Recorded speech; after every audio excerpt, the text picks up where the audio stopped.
Bom dia, irmãos. Amém? Amém, irmãos. Vamos ficar de pé, vamos orar. Para quem não está de pé, pouca gente, mas você pode ficar sentado também. Vamos orar. É uma alegria estar aqui. A gente mudou muitas coisas, mas devagarzinho a gente vai se recuperando, né? Paciência e com carinho e com cuidado as coisas vão caminhando, tá bom? Hoje estou mais livre, a gente vai estar gravando, mas não conseguimos, tivemos problema com a internet. Eu vim de casa aí dizendo, Deus, vai ter briga, sabe, porque o inimigo não é fácil, tem quase 4.000 pessoas assistiram os cultos da igreja, depois da internet. Então muita coisa mudou, e aí então vem as dificuldades, a luta, a tecnologia, os problemas. Viemos ontem, testamos, testa, cai. Então aqui sempre foi uma batalha espiritual. O mundo está vivendo uma época de batalha espiritual tremenda, não é fácil, né? Então, em primeiro lugar, eu quero pedir que vocês orem, mas que não desanimem, né? Tá bom? Amém? Só para, assim, pessoal, eu nunca tive medo da morte. Eu não sei se no dia que ela chegasse eu vou ter medo, mas assim, ela já bateu para mim, já fez cara feia 2 vezes. Nas 2 vezes que ela fez cara feia, eu falei para ela assim, estou tranquilo, em paz. Né? Mas eu sinto que as pessoas estão com medo, dificuldade, uma retração tremenda, as pessoas colocando medo sobre as pessoas. Isso muitas vezes tira a alegria do culto, a alegria da vida, a alegria da bênção, a bênção de viver. Não é isso? E a vida, ela vai continuando, tá bom? Deus abençoe, um dia de bênção, amém? Muito bom vê-los aqui. Domingo passado foi bom, hoje foi melhor, devagar as pessoas vão recuperando a confiança, recuperando a coragem, e vão chegando devagarzinho, e assim mesmo. Quando dizia Carl Gibran, o medo é apenas um momento em que a coragem tirou férias. Então, desses dias, não é só as coisas, a coragem também tirou férias, né? Vamos orar. Querido Deus, abençoa o teu povo, a tua igreja, onde ela estiver, em todas as partes. Abençoa, Deus, aqueles que estão lutando para pregar o Evangelho, aqueles que estão ouvindo através de vários outros meios e vários outros sistemas. Pedimos que o Senhor nos abençoe, nos ajude, coloca a tua bênção, a tua graça, a tua presença, a tua companhia, e coloca-nos, ó Deus, diante do teu altar, Senhor. Que a tua mensagem hoje possa abençoar as nossas vidas, os nossos corações, fortalecer a nossa fé, a nossa esperança, o nosso coração. Pedimos que o Senhor nos abençoe e nos dê a tua bênção, a tua paz, a tua graça, no nome santo de Jesus. Amém, amém, amém. Podem sentar, queridos. Guilherme, deixa eu fazer a primeira pergunta. O material da mensagem está aí? Isso, beleza. Então solta o mapa aí, primeiro o mapa do Império da Síria. Irmãos, o objetivo da mensagem de hoje, como essa série de mensagens da semana, dos últimos 3 domingos, é fortalecer o ânimo das pessoas para que elas não fiquem temerosas, não se assustem, não se apavorem e se mantenham firmes. Eu mandei o esboço nos grupos, as pessoas da igreja têm oportunidade. A mensagem de hoje, ela é baseada no livro de Isaías capítulo de número 43. Se você trouxe a Bíblia e quer ler com mais calma, você pode ficar com a Bíblia aberta no livro de Isaías 43. Este é um mapa antigo do Império da Síria. Esse é o contexto da mensagem. Pode deixar aí, Guilherme, deixa tranquilo. Esse é o contexto da mensagem por volta do ano 700 e alguma coisa. Esse texto ele aconteceu entre o ano 750 e o ano 650. Esse é um período muito interessante da história. O que é que estava acontecendo no mundo naqueles dias? Esse mapa define quem eram os mandatários da época, os assírios, descendentes de Assur, né? A Assíria dominou o mundo durante um longo período. E se você prestar atenção nesse período, você vai fazer as contas direitinho. Se você voltar para casa, tem um mapa mais moderno. Só do mais moderno aí, Guilherme, que eu fiz do Google, só para você entender. Esse é o mais moderno. Está dentro aí das suas mensagens. Esse mapa mais moderno, você vai observar que existem vários países dentro daquilo que antigamente era chamado Império da Assíria, ou Império de Assur. Por exemplo, parte do Egito, parte do Sudão, parte da Jordânia, parte do Líbano, o que é a Síria hoje, o território de Israel, o território do Iraque, parte do território do Irã, território da Turquia, território da Geórgia. O Império Assírio era muito grande. Para vocês terem uma noção de como os assírios vieram num nível muito bravo sobre toda a região do Oriente Médio, os romanos, quando dominaram a Palestina, e quando dominaram o Oriente Médio, eles tinham ali de 1 a 2 legiões. Uma legião romana tinha entre 5 e 10 mil soldados. Os assírios colocaram nesta região 200 mil soldados. Então a região estava tremendamente policiada. O reino do norte, aquela parte lá do profeta Eliseu, onde Eliseu profetizou, que foi a parte da mensagem da semana passada, já havia sido varrido pela Síria.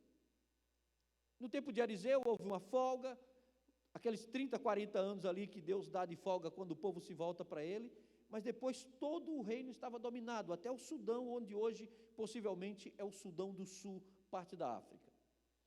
E uma das coisas que aconteceu tremendamente, é que nesse período, se você observar no mapa, principalmente no mapa que é hoje, Jerusalém ficou como se fosse uma pequena cidade no meio de um grande império. Uma pequena cidade. Era uma Brasília no meio de quase, acredita-se que esse império na época tinha 7 milhões de hectares, que é mais ou menos hoje, de quilômetros quadrados, que é mais ou menos hoje o tamanho do Brasil. O Brasil é 8 bilhões de quilômetros quadrados. Então era mais ou menos algo do tamanho do Brasil. E Jerusalém ficou uma cidadezinha pequenininha, cercada, sitiada. E para quem assistiu, para quem leu o livro de Isaías completo, vocês descobrem que um dos dias mais difíceis da vida de Jerusalém foi quando o rei da Síria mandou mensageiros pedindo para que Jerusalém se rendesse, determinando que Jerusalém se rendesse. E mandou um cara que era eloquente, né, falador, mandou o pessoal da CNN, o pessoal da Globo, mandou o pessoal da Record, o pessoal do SBT, contratou os jornais todinhos daqueles dias, mandando que eles se rendessem, se entregassem. Nesse tempo, Deus mandou um profeta, chamado Isaías. Isaías é um dos profetas mais longevos da Bíblia. Cerca de 85 anos. Ele acompanhou o povo de Israel durante 85 anos. Durante 85 anos, ele estava lá presente. O livro de Isaías eu divido geralmente em duas partes. O Velho Testamento de Isaías, para quem fez o curso, e o Novo Testamento de Isaías. No Velho Testamento, Isaías denuncia o pecado. Qual foi a primeira mensagem de Deus para aquele povo naqueles dias? Não foi a preocupação de que Deus ia livrar. Essa não foi a primeira mensagem. No Velho Testamento de Isaías, Isaías tem duas mensagens claras e objetivas para o povo naquele dia. A primeira é: Israel, volte-se para Deus. Ponto. A segunda mensagem é: terra, mundo, volte-se para Deus. Ouve, ó terra, todo mundo deveria se voltar para Deus. E o Velho Testamento de Isaías termina com a grande mensagem de que Deus haveria de destruir a Israel e haveria de destruir todas as grandes nações que não ouvissem a sua voz, inclusive o reino da Assíria. Isso aconteceu depois. Isso aconteceu muitos anos depois. Mas o objetivo da mensagem de hoje é mostrar que no meio desses momentos, uma coisa é a gente olhar para a história do passado, outra coisa é você estar no meio do furacão, no meio das ondas, no meio do problema. São esses momentos mais difíceis, são esses momentos de testes de fé, são esses momentos onde há teste de confiança. São esses momentos onde Deus prova a nossa tranquilidade, a nossa paz, a nossa maturidade, o nosso compromisso com Deus. São nesses momentos em que a provação leva o homem ou ao desespero ou à aprovação. Então considerem que aquele pessoal estava numa situação muito complicada, muito complexa. Mas o que acontece quando isso acontece? Esse é o tema da mensagem de hoje, o objetivo da mensagem de hoje, tá bom? Vamos ver se a gente consegue ler juntos o texto. Vamos ficar de pé mais uma vez aí, dá para a gente ler juntos, tá certo? Isaías 43. Então Deus manda o profeta Isaías dizendo: ó Israel, não temas, porque eu te remi, chamei-te pelo teu nome, tu és meu. Quando passares pelas águas, eu estarei contigo, e quando pelos rios, eles não te submergirão. Quando passares pelo fogo, não te queimarás, nem a chama arderá em ti, porque eu sou o Senhor teu Deus, o Santo de Israel, o teu Salvador. Podem sentar. Deixa aí, Guilherme, pode deixar essa tela, por favor. Quando nós olhamos, amados irmãos, para esse texto, em primeiro lugar, uma interpretação do que é Israel, nesse contexto. Israel, nesse contexto, já não é o reino do norte. O reino do norte já não existe mais.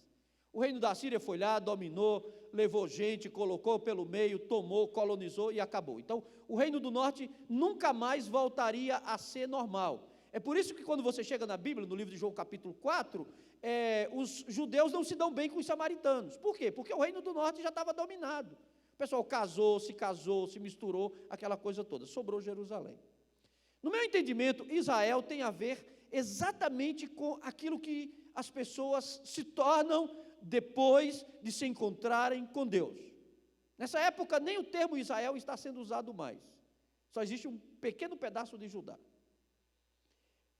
O termo Israel, nesse momento, tem muito a ver com aquela experiência de Jacó. O homem que se encontrou com Deus e teve a vida transformada.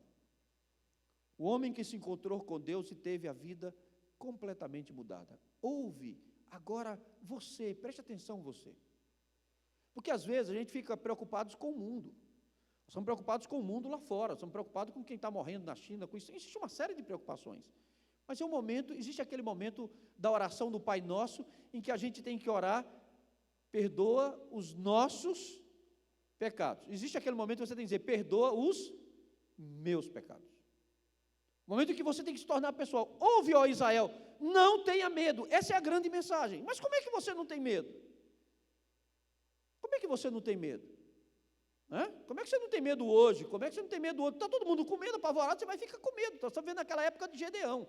300 mil com medo e 300 sem medo. É a época de Gedeão, aquela época em que está todo mundo apavorado, preocupado com isso, preocupado com mil coisas. As pessoas estão, nós vimos isso na primeira mensagem, preocupação com a vida, preocupação com o sustento, preocupação com o bem-estar, preocupação com o país, preocupação com o dinheiro, inúmeras preocupações. Isso gera medo. Se a cidade estivesse cercada, já estivesse cercado de russo aqui, imagina aí, ou cercado de chinês, Foi só o vírus chinês, o pessoal já ficou assim, imagina se tivesse vindo aí 200 mil chineses cercando com aquela fama de maldade que tem, ou russo, ou etc., ou um povo tivesse tudo cercado, a cidade cercada, e o que é que a gente ia pensar disso? Certamente já tinha gente, como teve em Israel, gente dizendo, vamos negociar logo, pessoal, resolve logo esse problema. A turma dos jornais, o Globo, é melhor fazer logo uma aliança, é melhor fazer isso, a turma dizendo, é melhor se entregar, é melhor resolver o problema. Mas o problema não era esse, é que no cerne da questão estava algo que era religioso, espiritual. O Império Assírio tinha uma característica diferente um pouco dos outros impérios, do que aconteceu. O Império Assírio permitia que cada cidade tivesse o seu Deus. Então, se eles chegassem num lugar e você tivesse um Deus aqui, não tem problema, continua com o seu Deus. O único problema é que você continue servindo a gente. Quando o rei mandou Rabsaqué fazer o grande discurso, que é o grande discurso de afronta na Bíblia, é um dos mais longos da Bíblia. Rabsaqué, que era orador, geralmente os reis mandam oradores para convencer as pessoas, começou a conversar com Israel. Olha, Israel, presta atenção, não confia no teu Deus, presta atenção, se eu te contar a história desse negócio de Deus, esse negócio de religião, eu vou te contar uma história. Olha para o Egito, você pode pegar o mapa antigo, vê se os deuses do Egito resolveram o problema do Egito. Os deuses do Egito resolveram o problema do Egito? Não resolveram. Os deuses lá da Turquia resolveram os problemas dele? Não resolveram. Presta atenção, os deuses lá da região lá da Jordânia, resolveram o problema deles? Não resolveram. Presta atenção, os reis lá do norte, lá de cima, dos países, dos que estão lá, resolveram? Não resolveram. Então, Israel, é o seguinte, presta atenção, se rende logo. Por que vocês vão ficar em uma cidade sitiada, com essa bagunça toda, com essa dificuldade toda? É nesse contexto. Não temos Israel. Quando Ezequias ouviu a mensagem, quando Ezequias ouviu o discurso, foi para casa, foi para o palácio e chorou. Chorou profundamente. A humilhação. Discurso público. Presta atenção, soldado de vocês aí, os cavalos que vocês têm aí na colcheira, é o discurso. Não aguenta 100 soldados dos que nós temos aqui fora. Se entrega logo. Esses deuses aí que vocês estão confiando, isso é besteira, isso vai dar problema, vocês vão morrer por causa disso. Ezequias, o rei Ezequias volta para casa e chora. E nesse contexto Deus manda o profeta Isaías. Deus manda o profeta Isaías. Foi um dos últimos grandes acontecimentos. Você vai ver que o evangelho de Isaías vem depois deste acontecimento. Deus manda o profeta Isaías, e Isaías chega para o rei e diz assim: Ezequias, presta atenção. Todos esses reis que ele falou que não ajudaram em nada os seus povos, é porque eles não eram Deus. Eram obras de prata, de ferro, de metal, mas eu sou o Deus. Eu vou mostrar que eles não vão colocar um pé dentro de Jerusalém. Da maneira como vieram, vão voltar. Aí vem a história do grande livramento, né? A história do grande livramento, dos milhares de soldados mortos, da noite de livramento. Vem a história da glória do rei Ezequias. Ezequias ficou vaidoso. Puxa, Deus está conosco, quem é que vai? Muito rico, uma riqueza tremenda. Aí chamou o pessoal da Babilônia para conhecer a riqueza dele, deu aquele grande banquete, mostrou a riqueza, e Deus está: para que você fez se mostrar com isso aí? Agora eu vou trazer os babilônios, que eles vão levar a sua riqueza todinha para a Babilônia, que é para que vocês aprendam que quem livrou Israel fui eu. Fui eu que livrei Israel. Os deuses desses povos não eram Deus, eram ídolos, eram nomes da pedra, nomes do barro, nomes do ferro, mas eu sou Deus, eu sou Deus, eu sou o Deus verdadeiro. Eu sou o Deus de Israel, eu sou o Deus que fui lá e chamei Abraão, lá onde ele estava no meio daquele povo idólatra. Fui lá e tirei Abraão, cuidei de Isaac, cuidei de Jacó, cuidei dos filhos, cuidei de todo mundo. Sou eu que cuidei, fui eu que cuidei. Então, não tenham medo. Agora, presta atenção, daqui para frente, o paraíso um dia vai acabar, vai ter dificuldades pela frente. Vai ter um momento em que vocês vão ter que passar pelas águas. Vai ter um momento em que vocês vão ter que passar pelos rios. Vai ter um momento em que vocês vão ter que passar pelo fogo. Vai ter um momento em que vocês vão ter que passar pelas chamas. E quando passarem por estas situações, não temam. Não tenham medo. Não tenham medo, porque eu estou convosco. Eu estou com vocês. Essas são 4 situações que o profeta coloca. Isso é em relação ao futuro, né? Ontem, eu confesso que de todos os documentários que eu assisti, de tudo que eu li sobre essa crise toda, um dos melhores documentários eu assisti ontem, na CNN, feito pelo Evaristo. Uma série de estudos, fez uma série de consultas com pessoas, com gente, muito bom estudo. 2 coisas no estudo me chamaram a atenção. A primeira é que nos últimos 18 anos nós já tivemos pelo menos uma tendência de 5 epidemias. Significa que o mundo a cada 3, 4 anos está correndo o risco de passar por uma nova epidemia. Se cumpre a palavra de Deus que foi dita lá no livro de Mateus: guerras, rumores de guerras, pestes, plural, e terremotos. O documento vai mostrando desde a primeira epidemia, desde a peste antonina, ano 98 na Bíblia. Peste antonina, o que aconteceu pesquisaram desde o ano 98 e foram mostrando o que aconteceu. Nos últimos 18 anos, nós tivemos 5 grandes ameaças. Ponto, isso é um ponto. Isso é um lado fundamental da história. A tendência é que esse tipo de acontecimento continue nos próximos anos. 63% dos americanos acreditam que teremos situações muito semelhantes a essas nos próximos anos. Então, isso é uma situação que no futuro a gente vai ter que conviver, porque vai se cumprir o Apocalipse, não vai ter jeito, não vai ter como as pessoas impedirem, então a palavra de Deus vai se cumprir e a igreja tem que aprender. Então, quando passares pela N1, N2, N3, N4, N5, N6, não temas. Quando passares pelas águas, não se apavorem. Quando passares pelos rios, não se apavorem. Por quê? Porque as águas, Deus prometeu estar conosco. Quando os rios subirem, Ele prometeu que esses rios não nos afogam. Quando passarmos pelo fogo, Ele prometeu que o fogo não nos queimará. E quando passarmos pela chama, a chama não terá efeito sobre isso. É claro que não vai ter. Aí vamos pegar alguns exemplos, né? Eu não gosto de compartilhar isso, porque às vezes a primeira coisa que eu mandei no grupo foi: consulte o seu médico. É a primeira coisa que eu vou dizer na mensagem: consulte o seu médico.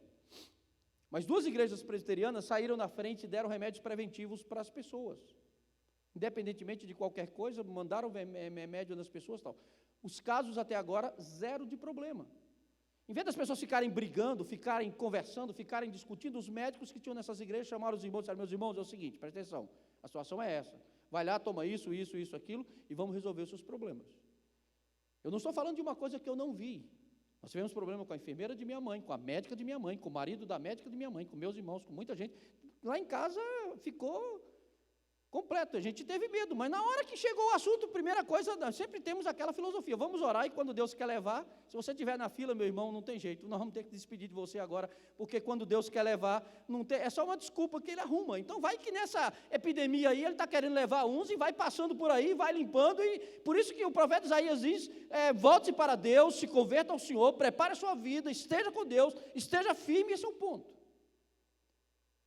Porque eu sou o Senhor teu Deus, eu cuido de ti, né? Eu fico muito feliz, vocês não sabem como eu estou alegre em ver vocês aqui. Eu fico muito feliz quando a igreja estava cheia antigamente. Agora nós voltamos a ser a Bethesda quando era no começo era assim, 5, 10, 15, 20, semana passada deu 40, hoje deu uns 40 mais ou menos, seja quem fica sempre contando, eu não parei de contar já faz muito tempo. Mas o que acontece? É uma alegria vê-los aqui, porque tem algo na mensagem do livro de Isaías que eu gosto muito do livro de Isaías. Tem uma mensagem do livro de Isaías que eu gosto muito, que se chama a cepa, a semente verdadeira, a semente que não morre, o tronco que ninguém arranca, o tronco que não se acaba.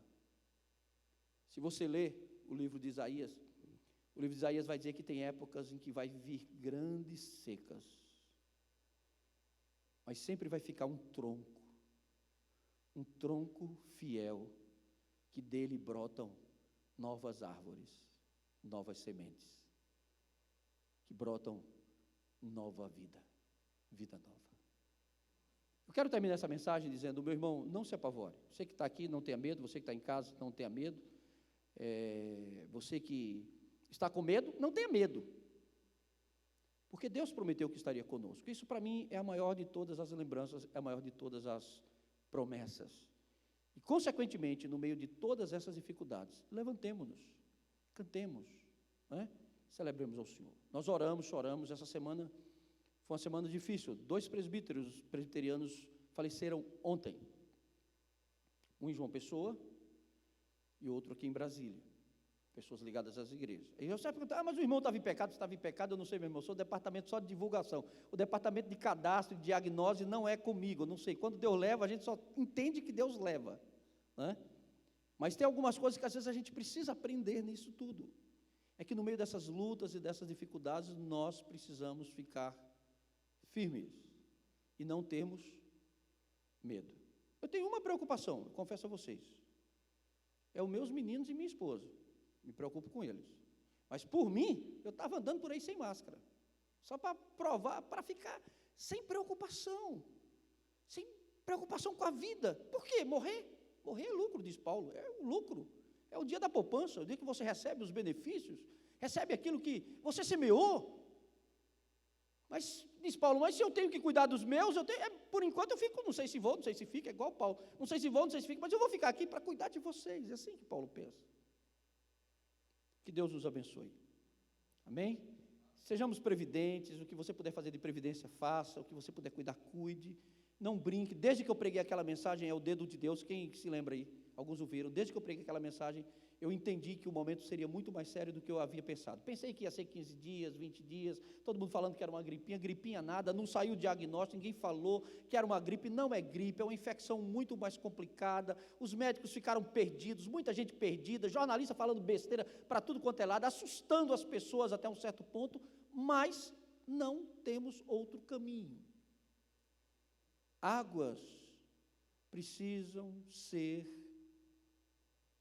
navegadas. A vida precisa continuar.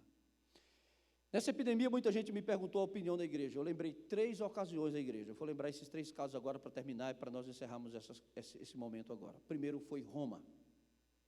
Roma, as pestes antoninas, aquelas grandes pestes, mas teve uma peste na época, por volta do ano 400, que quase acabou com a cidade de Roma. Quem foi que voltou para Roma? Quem foi que reorganizou Roma? Um monge chamado Gregório I. que era crente, religioso, voltou, reorganizou Roma e fez de Roma o grande império romano católico que a gente conhece de toda a Idade Média. Segundo, a Suíça, Genebra, Calvino, na época da peste. Calvino viveu na época da peste. E morreu jovem, não morreu por causa da peste, mas morreu jovem. Mas foi na época da peste que ele teve as ideias dos hospitais públicos, foi na época da peste que ele teve as ideias das escolas públicas, foi na época da peste que ele teve uma série de grandes ideias sobre como revolucionar a Suíça. E mudou depois. Universidade, hospitais públicos, um monte. Aquilo que a Suíça é hoje tem a ver com aquela peste. Com aqueles homens que estavam ali, com aquele homem que estava ali pregando o evangelho na rua, para aquele povo todo dia nas praças anunciando que eles precisavam mudar de vida e precisavam se converter. E o terceiro caso que eu sempre vale a pena a gente lembrar é o caso da história da igreja presbiteriana no Brasil. Quando Simonton veio para o Brasil, em 1859, o Brasil estava vivendo um dos piores surtos de febre amarela. Imagine, você vive nos Estados Unidos, naquela época não tinha febre amarela nos Estados Unidos, agora não tem para onde fugir. Estados Unidos, China, Rússia, se for para frente, para o norte, para o lado, eu estava brincando com alguém daqui, a gente não vai poder nem visitar o Ceará, pessoal, nem para o Ceará, mas a gente pode ir, como é que o negócio vai ficar? Né? Essa situação está ficando difícil. Mas Simonton foi escolhido para vir para o Brasil. Ele nem pediu para vir para o Brasil. E veio para o Brasil.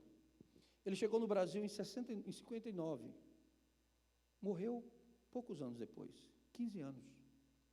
Morreu da febre amarela, o surto da febre amarela. Perdeu a esposa, para começar, perdeu uma filha, e depois perdeu a vida. Agora preste atenção. Se aquele jovem saudável, inteligente, bem formado, numa das melhores escolas americanas, Princeton, classe média alta, de uma família razoavelmente bem estabelecida financeiramente, tivesse olhado para trás e falado, não vou para o Brasil não, o negócio lá está feio, aquele lugar lá só tem índio, tem tanto índio lá que a febre amarela já pegou, o negócio está difícil, se eu for para lá, olha o que vai acontecer comigo, o que pode acontecer comigo? Se ele tivesse questionado essas coisas, certamente milhões de pessoas não teriam conhecido o Evangelho nessa pátria. Não tenha medo. Nesses momentos, nós temos que manter o respeito por aqueles que morrem, é muito importante respeitar aqueles que morrem.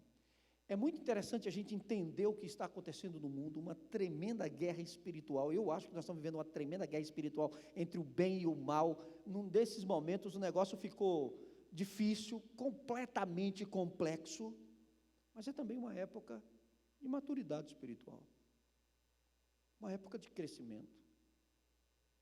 Né? Quando eu liguei para minha mãe esses dias, meu filho, deixa eu contar uma história para você. 1948, teve uma gripe. Que gripe é essa? Chamava gripe chinesa. 1948, história de minha mãe. 1948, gripe chinesa. Meu filho, foi terrível. Matou gente para tudo quanto era lado. Mãe, como foi que vocês curaram? Naquela época a gente curou foi tomando banho e sabão no açude. Foi a maneira que a gente curou a gripe. Escaparam. Não tenha medo. Amém? Amém, irmãos? Amém?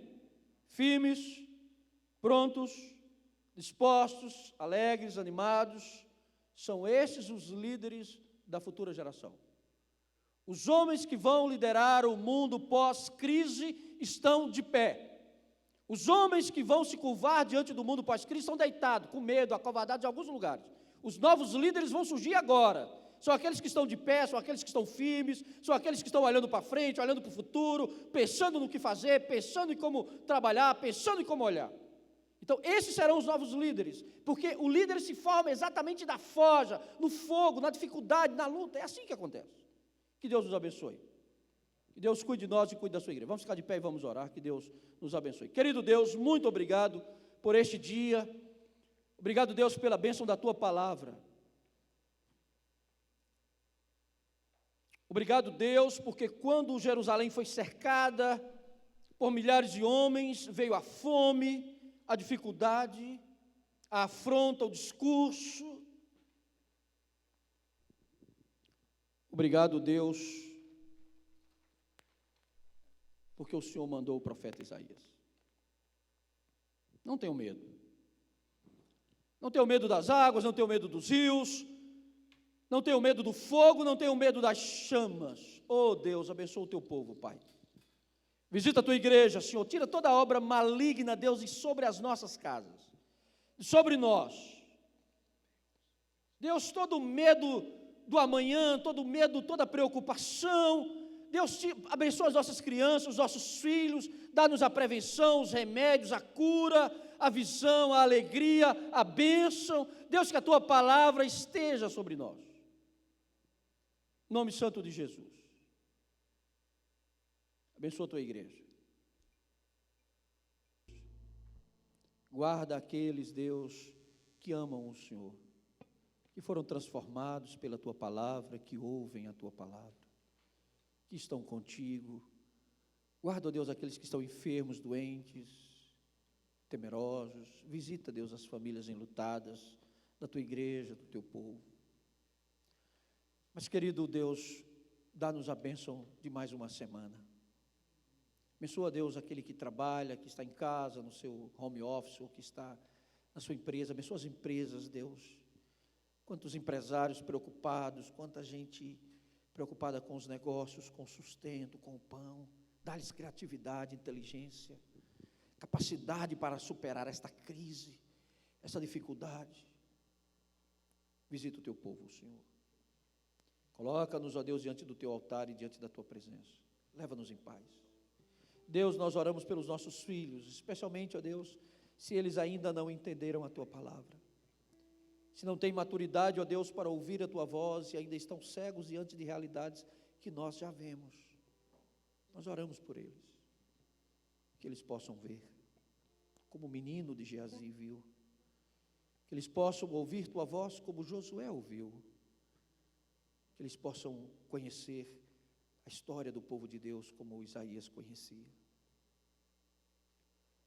Leva o teu povo em paz, Deus. Ministra a tua bênção sobre a tua igreja. Coloca o teu espírito sobre o teu povo, as famílias, as igrejas, Deus. Abre as igrejas. Abre as portas, Deus, dos templos para adoração. Abre a igreja, Deus, para o louvor, para ajuntamento. Abençoa as casas, aqueles que estão orando em suas casas, buscando a tua palavra em suas casas. Oh Deus eterno, tu és o nosso Deus. A nossa confissão em tempos de dificuldade é: tu és o nosso Deus. E em ti nós confiamos. Que Deus nos abençoe. E agora, meu irmão, vá em paz. Que o Deus eterno, Deus criador, provedor dos céus e da terra, coloque as mãos sobre a sua vida. Coloque as mãos sobre a sua casa, sobre os seus sonhos, sobre os seus projetos. Que o amor infinito de Jesus Cristo, a companhia sem precedente, sem igual de Jesus de Nazaré, esteja sobre vocês. Que o Espírito Santo de Deus fortaleça, Deus, abrindo, quebrando o jugo do maligno à nossa frente, ao nosso redor. Que o Deus eterno esteja contigo hoje e para todo sempre.